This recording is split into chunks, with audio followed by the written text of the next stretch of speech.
we don't use them very often, actually, but I was thinking about that the other day. The percentage that they've worked is really high. You know, we've probably used decoys a few dozen times, and we've killed a handful of bucks over them. A couple nice ones too. Yeah, yeah. And I remember the one deer that me and Zach killed in 2015. We shot him 100 yards from the parking lot. You know, the car was literally sitting within sight of the tree that we're in, and the decoys out there in that field, because we'd saw bucks in it the day before. And that was in the middle of a rut, and they were pushing does out of the bedding and into this big, thick CRP grass field, you know, and you just didn't know when they were going to do it, but they had done it part of the day before. So instead of going way back up in there, it was a real calm morning starting off and warm. So we just set up right on the edge of that thing in a little waterway where the grass was shorter, where they could see the decoy. I think that's a big deal. Calling works obviously real well for deer. But you know, it's kind of hit or miss.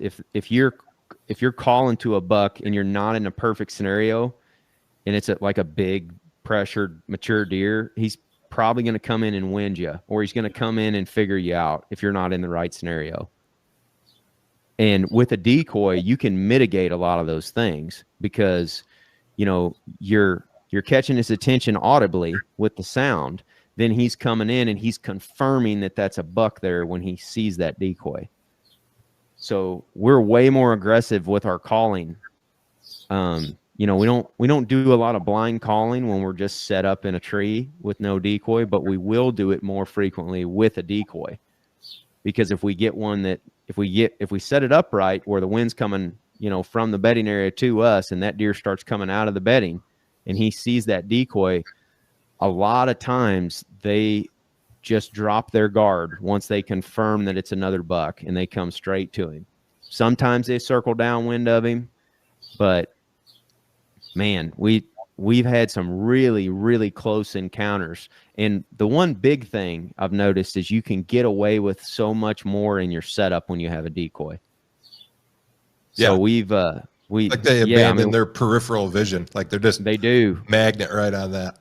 I mean, we set up on the ground one time, me and Ted, and killed one on a little bitty piece of public. There was only a few trees on the whole place, and there was one tree, and we were going in there with the decoy with plans to set up in that tree. And when we got there in the dark, I looked up in this thing, and there's just limbs everywhere, and up there where we were going to have to hang at, there was no cover at all, and the wind wasn't perfect out of that tree. So it was like all these things are going against us.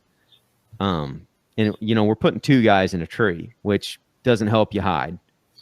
So we're looking at this thing in the dark, and then we look over about 30 yards away, and there's this baby cedar tree that's out in some, you know, ankle to knee high grass. There's not enough cover there to hide you. But we're like, man, the wind is perfect to sit right there. You know, so we've got to make a setup right there. And we got Herman, our decoy, you know, with us. So let's put him out on the upwind side of us, and then we'll just kind of use that cedar tree. We'll just move around that cedar tree. If we see deer coming across this field, we'll just keep that cedar tree in between them and us as they're coming across the field. And then they'll see the decoy, and that'll take their attention off of it. I ended up shooting a bucket like 10 yards off the ground. I mean, at one point he was walking right at me, and I was in the wide open at full draw, and he didn't see me or Ted sitting there, because he was so focused on that decoy.